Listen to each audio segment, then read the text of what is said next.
Davis, California. Dick Sands, the Boy Captain, by Jules Verne, translated by Ellen E. Frewer. Part the Second, Chapter 2. Accomplices. On the day following that on which Dick Sands and his party had made their last halt in the forest, two men met by appointment at a spot about 3 miles distant. The two men were Harris and Negoro, the one lately landed from New Zealand, the other pursuing his wonted occupation of slave-dealer in the province of Angola. They were seated at the foot of an enormous banyan tree, on the banks of a rushing torrent that streamed between tall borders of papyrus. After the conversation had turned a while upon the events of the last few hours, Negoro said abruptly, "Couldn't you manage to get that young 15-year-old any farther into the interior?" "No, indeed. It was a hard matter enough to bring him thus far. For the last few days his suspicions have been wide awake. But just another 100 miles, you know," continued Negoro, "would have finished the business off well, and those black fellows would have been ours to a dead certainty." "Don't I tell you, my dear fellow, that it was more than time for me to give them the slip," replied Harris, shrugging his shoulders. "Only too well I knew that our young friend was longing to put a shot into my body, and that was a sugar-plum I might not be able to digest." The Portuguese gave a grunt of assent, and Harris went on, "For several days I succeeded well enough. I managed to palm off the country as the forest of Atacama, which you may recollect I once visited. But when the youngster began to ask for gutta percha and humming-birds, and his mother wanted quinquina trees, and when that old fool of a cousin was bent on finding cocuyos, I was rather nonplussed. One day I had to swear that giraffes were ostriches, but the young captain did not seem to swallow the dose at all easily. Then we saw traces of elephants and hippopotamuses, which of course are often seen in America as the honest men in a Benguela penitentiary. Then that old nigger Tom discovered a lot of forts and chains left by some runaway slaves at the foot of a tree. But when last of all a lion roared, and the noise, you know, is rather loud, than the mewing of a cat, I thought it was time to take my horse and decamp." Negoro repeated his expression of regret that the whole party had not been carried another 100 miles into the province. "It really cannot be helped," rejoined the American. "I have done the best I could, and I think, mate," he added confidentially, "that you have done wisely in following the caravan at a good distance. That dog of theirs evidently owes you a grudge, and might prove an ugly customer." "I shall put a bullet in that beast's head before long," growled Negoro. "Take care you don't get one through your own first," laughed Harris. "That young Sands, I warn you, is a first-rate shot, and between ourselves is rather a fine fellow of his kind." "Fine fellow, indeed," sneered Negoro. "Whatever he is, he's a young upstart, and I have a long score to wipe off against him." And as he spoke, an expression of the utmost malignity passed over his countenance. Harris smiled. "Well, mate," he said, "your travels have not improved your temper, I see. But come now, tell me what you have been doing all this time. When I found you just after the wreck at the mouth of the Longa, you had only time to ask me to get this party, somehow or other, up into the country. But it is just upon 2 years since you left Cassange with that caravan of slaves for our old master Alves. What have you been doing since? The last I heard of you was that you had run foul of an English cruiser, and that you were condemned to be hanged." "So I was very nearly," muttered Negoro. "Ah, well, that will come sooner or later," rejoined the American, with philosophic indifference. "Men of our trade can't expect to die quietly in our beds, you know. But were you caught by the English?" "No, by the Portuguese." "Before you got rid of your cargo?" Negoro hesitated a moment before replying. "No," he said, presently, and added, "The Portuguese have changed their game.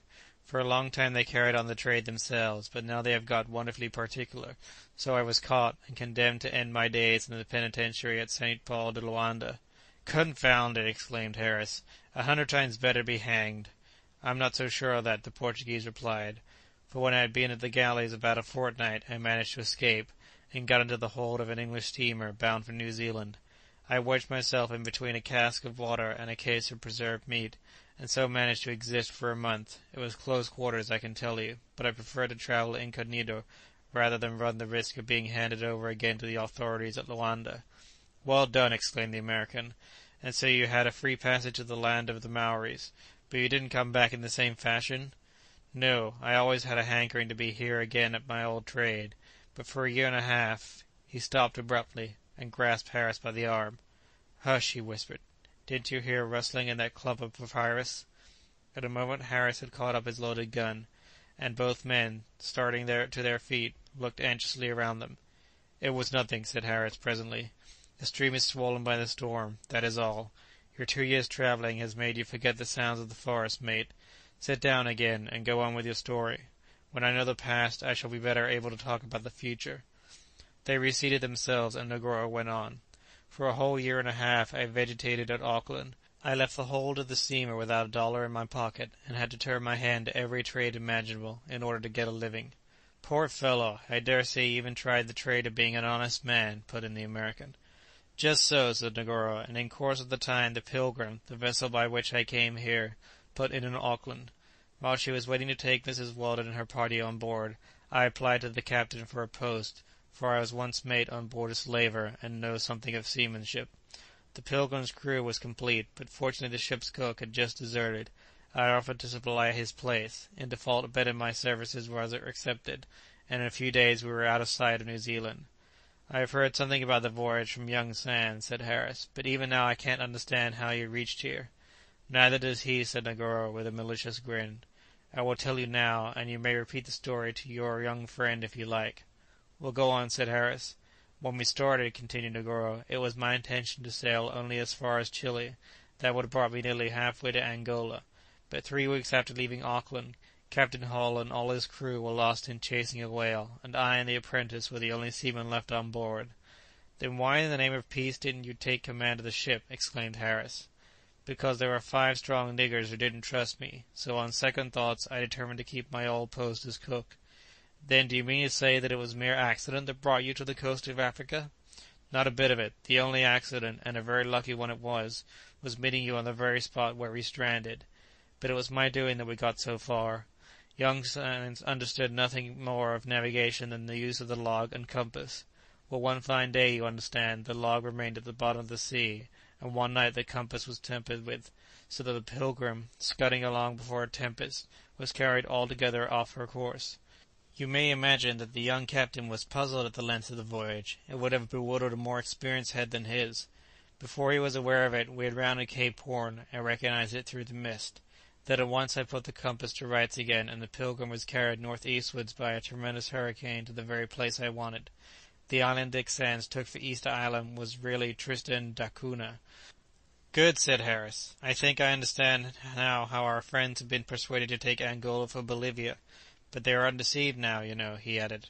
"I know all about that," replied the Portuguese. "Then what do you intend to do?" Harris said. "You will see," Negoro answered significantly. "But first of all, tell me something about our employer, old Alves. How is he?" "Oh, the old rascal is well enough, and will be delighted to see you again," replied Harris. "Is he at the market at Bihé?" "No, he has been at his place at Kazonde for a year or more." "And how does business go on?" "Badly enough on this coast," said Harris. "Plenty of slaves are waiting to be shipped to the Spanish colonies, but the difficulty is how to get them embarked. The Portuguese authorities on the one hand, and the English cruisers on the other, almost put a stop to exportation altogether. Down to the south, near the Mossamedes, is the only part where it can be attempted with any chance of success. To pass a caravan through Benguela or Loande is an utter impossibility. Neither the governors nor the chefs. Footnote 1. Subordinate Portuguese governors at secondary stations. Will listen to a word of reason. Old Alves is therefore thinking of going in the other direction towards Nyangwe and Lake Tanganyika. He can there exchange his goods for slaves and ivory, and is sure to do a good business with Upper Egypt and the coast of Mozambique, which supplies Madagascar. But I tell you, Negoro," he added gravely, "I believe the time is coming when the slave trade will come to an end altogether. The English missionaries are advancing into the interior. That fellow Livingstone, confound him, has finished his tour of the lakes, and is now working his way towards Angola. Then there is another man, named Cameron, who is talking about crossing the continent from east to west, and it is feared that Stanley the American will do the same. All this exploration, you know, is ruinous to our business, and it is to our interest that not one of these travellers should be allowed to return to tell tales of us in Europe." Harris spoke like a merchant embarrassed by a temporary commercial crisis. The atrocious scenes to which the slave dealers are accustomed seems to render them impervious to all sense of justice or humanity, and they learn to regard their living merchandise with as small concern as though they were dealing with chests of tea or hogsheads of sugar. But Harris was right when he asserted that civilization must follow the wake of the intrepid pioneers of African discovery. Livingstone first, and after him Grant, Speke, Borton, Cameron, Stanley are the heroes whose names will ever be linked with the first dawnings of a brighter age upon the dark wilds of equatorial Africa. Having ascertained that his accomplice had returned unscrupulous and daring as ever, and fully prepared to pursue his former calling as an agent of old Alves, the slave dealer, Harris inquired what he proposed doing with the survivors of the Pilgrim now that they were in his hands. "Divide them into 2 lots," answered Negoro, without a moment's hesitation. "One for the market, the other—" He did not finish his sentence, but the expression of his countenance was an index to the malignity of his purpose. "Which shall you sell?" asked the American. "The niggers, of course. The old one is not worth much, but the other 4 ought to fetch a good price at Kazonde." "Yes, you are right," said Harris. "American-born slaves with plenty of work in them are rare articles, and very different to the miserable wretches we get up the country. But you never told me," he added, suddenly changing the subject, "whether you found any money on board the Pilgrim." "Oh, I rescued a few $100 from the wreck, that was all," said the Portuguese carelessly. "But I am expecting—" He stopped short. "What are you expecting?" inquired Harris eagerly. "Oh, nothing, nothing," said Negoro, apparently annoyed that he had said so much, and immediately began talking of the means of securing the living prey which he had been taking so many pains to entrap. Harris informed him that on the Coanza, about 10 miles distant, there was at the present time encamped a slave caravan, under the control of an Arab named Ibn Hamish. Plenty of native soldiers were there on guard, and if Dick Sands and his people could only be induced to travel in that direction, their capture would be a matter of very little difficulty. He said that of course Dick Sands' first thought would naturally be how to get back to the coast. It was not likely that he would venture a second time through the forest, but would in all probability try to make his way to the nearest river, and descend its course on a raft to the sea. The nearest river was undoubtedly the Coanza, so that he and Negoro might feel quite sure of meeting their friends upon its banks. "If you really think so," said Negoro, "there is not much time to be lost. Whatever young Sands determines to do, he will do at once. He never lets the grass grow under his feet." "Let us start, then, this very moment, mate," was Harris's reply. Both rose to their feet when they were startled by the same rustling in the papyrus which had previously aroused Negoro's fears. Presently a low growl was heard, and a large dog, showing its teeth, emerged from the bushes, evidently prepared for an attack. "It's Dingo!" exclaimed Harris. "Confound the brute! He shall not escape me this time," said Negoro. He caught up Harris's gun, and raising it to his shoulder, he fired just as the dog was in the act of springing at his throat. A long whine of pain followed the report, and Dingo disappeared among the bushes that fringed the stream. Negoro was instantly upon his track, but could discover nothing beyond a few blood-stains upon the stalks of the papyrus, and a long crimson trail upon the pebbles on the bank. "I think I have done for the beast now," was Negoro's remark as he returned from his fruitless search. Harris, who had been a silent spectator of the whole scene, now asked coolly, "What makes that animal have such an inveterate dislike to you?" "Oh, there is an old score to settle between us," replied the Portuguese. "What about?" inquired the American. Negoro made no reply, and finding him evidently disinclined to be communicative in the subject, Harris did not press the matter any further. A few moments later the 2 men were descending the stream and making their way through the forest toward the Coanza. End of Part the Second, Chapter 2. Recording by Alexi Talander, Davis, California. www.alexitalander.com